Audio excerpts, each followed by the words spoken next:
5 Bigfoot encounters North Carolina. According to Bigfoot field researchers, Bigfoot has been spotted in North Carolina more than 100 times. Here are some accounts of these encounters. Onslow County Marine has a possible encounter. October 18, 2010, fall situated on McGowan Road off of Highway 24, between Jacksonville, NC and Richlands, NC. The location is some woods behind a neighborhood. It appears that no one has visited the woods in years due to their extreme seclusion.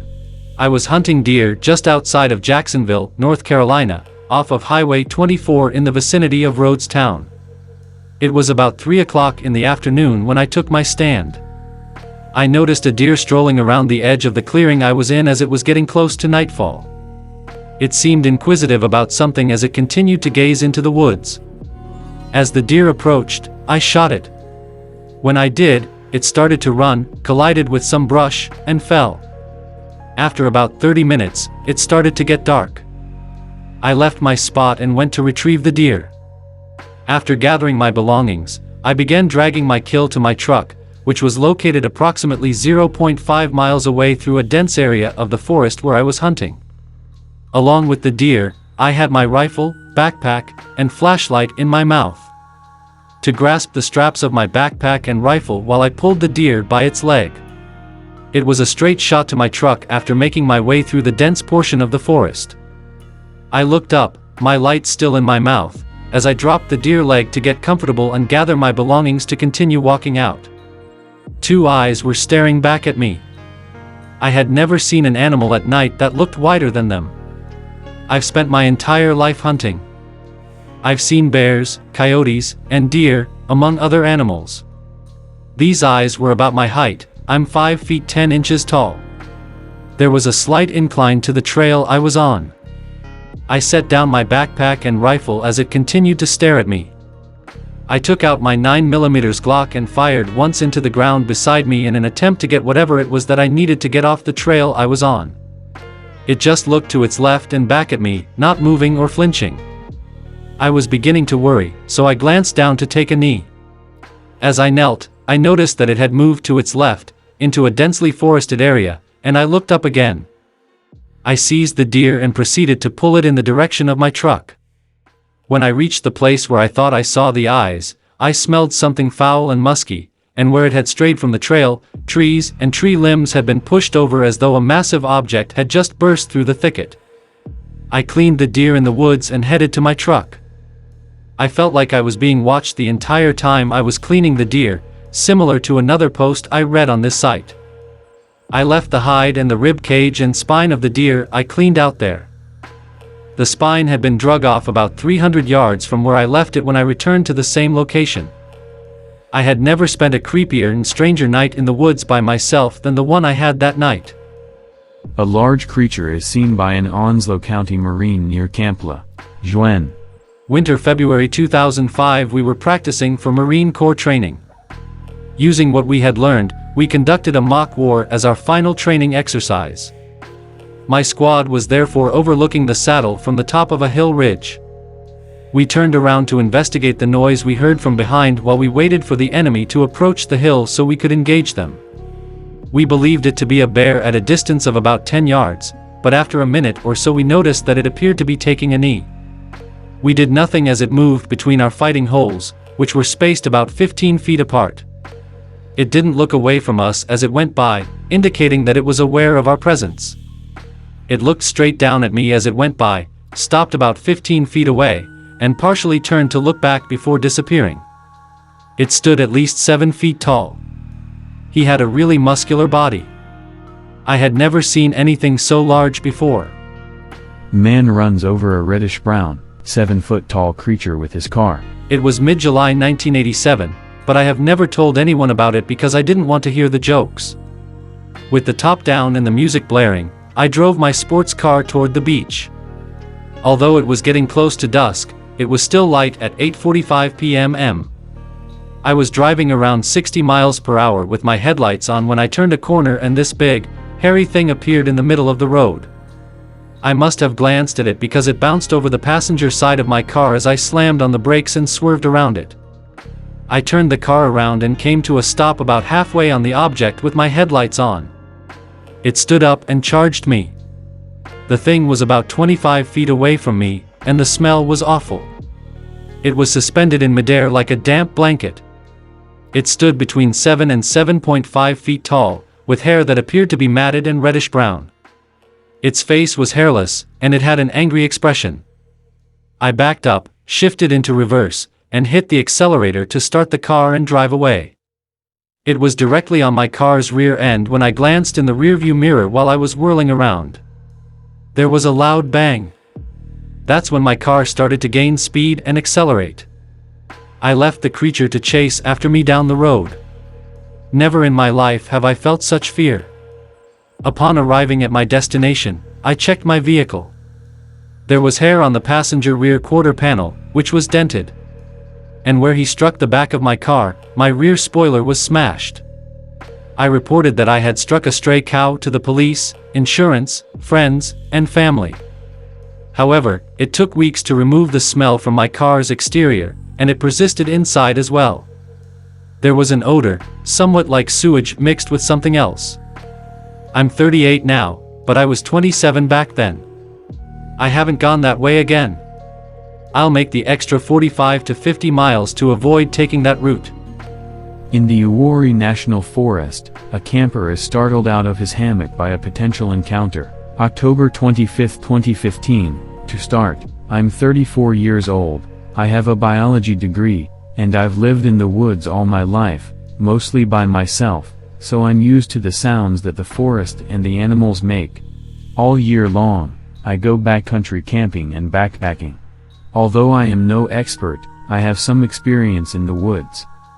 October 23rd to 25th, my wife, 2 dogs, and I went camping in Uwharrie National Park. We heard a lot of noises on Friday night, from leaves rustling right outside our site to distant coyotes. I wanted to test out the hammock I recently bought in the woods. So on Saturday, right outside our campsite, I set up my hammock 20 to 30 feet into the woods. We chose our spot because it is the most secluded, close to the campground entrance, and has the woods to the back. I sleep in the hammock on a Saturday night, with my back to the woods and the campground. Everything is fine until 2:30 in the morning when I awaken to the sound of branches breaking behind my head. The branches to my right sounded as if they were anywhere from 30 feet to 50 feet away.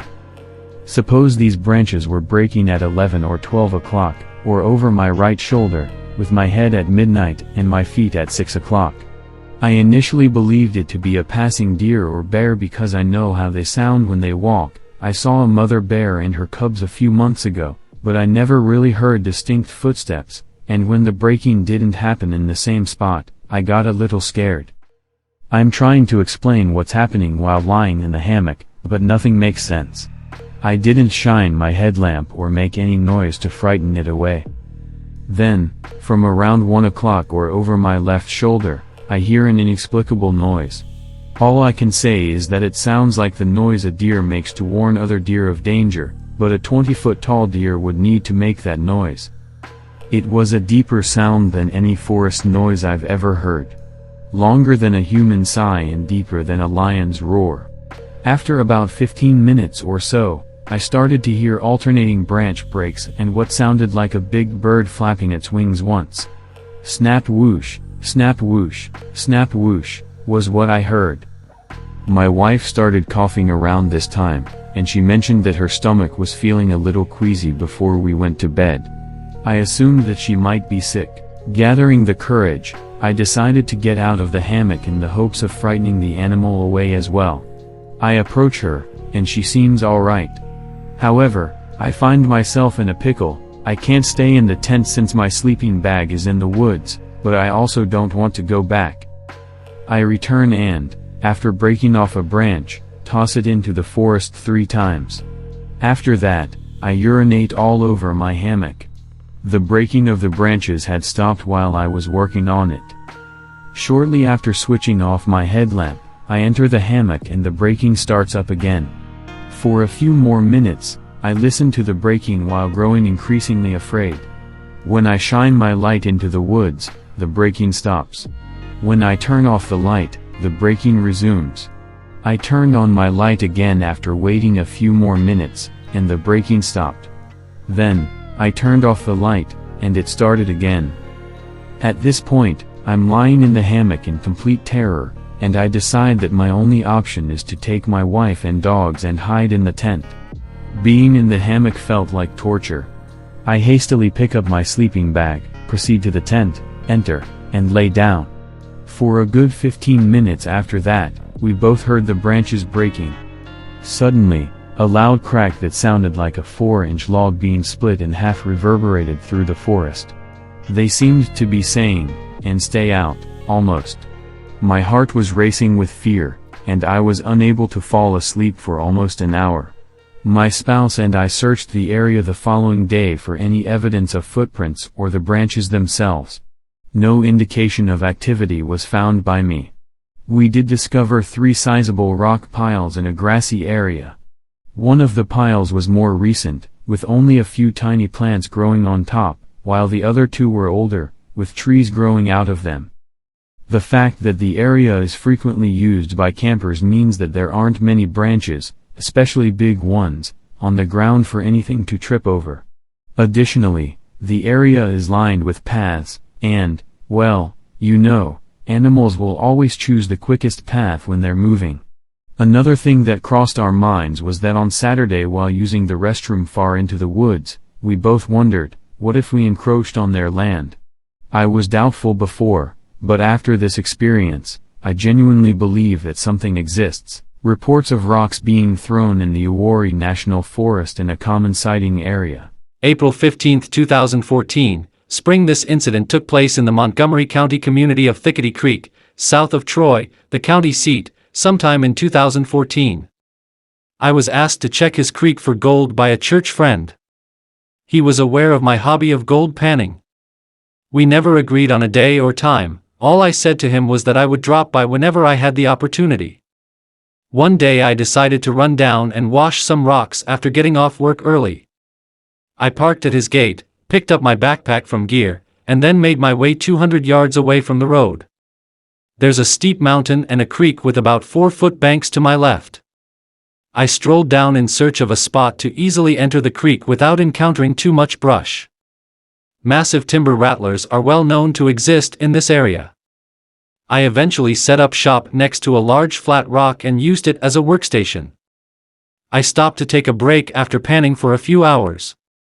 Every year, I put a 2-liter bottle of water in the freezer and sip it as it melts. As I stand there sipping the water, I hear something fly over my head through the trees. I've never heard a bird fly through the trees and hit limbs and leaves like that, was my initial thought. Why is it acting in that way? That's why I hear more commotion coming through the treetops as I stand there perplexed. When I turn to look at the sound this time, I see a rock the size of a junior football flying over my head and landing on the bank across the creek. I yell, "You stay over there and I'll stay over here," as I unsnap my 9mm and stand there dumbfounded, racking my brain to make sense of it. Needless to say, I felt like I was being watched the entire time as I packed up and left. I loaded my belongings into the back of my truck and drove the buggy out. There isn't an animal in the woods that I'm aware of that can launch a rock that large that far. I was so affected that I mostly gave up hunting and gold panning. For a few years, I didn't tell the landowner or anyone else for that matter. I don't tell many people anymore. I feel as though I must remain inside lest people assume I'm insane.